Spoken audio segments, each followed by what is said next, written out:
I started with a simple circle instead of a cylinder because I wanted the table to have a slightly more stylized look.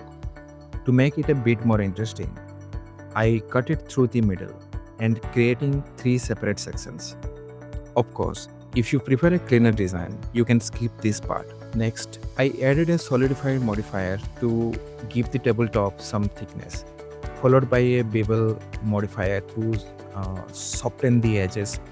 A subdivision surface modifier smooths everything out, and finally, I enable auto smooth to clean, clean up the shading.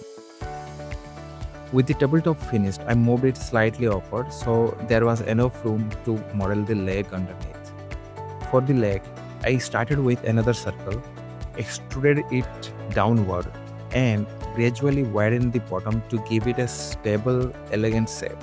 After adding a subdivision surface, I used a loop cut near the bottom to sharpen the edges and better define the silhouette. I finished it off by ending auto smooth here as well. Now for the fun part, the cloth. I added a plane above the top and applied all transform before doing anything else.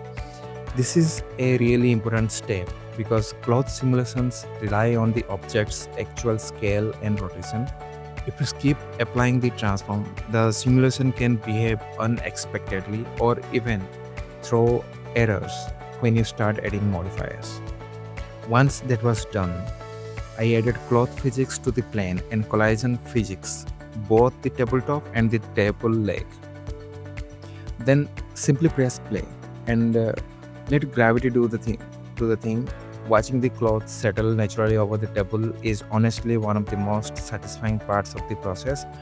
When I found a frame where the folds looks just right, I paused the simulation and applied the cloth modifier to make the result permanent.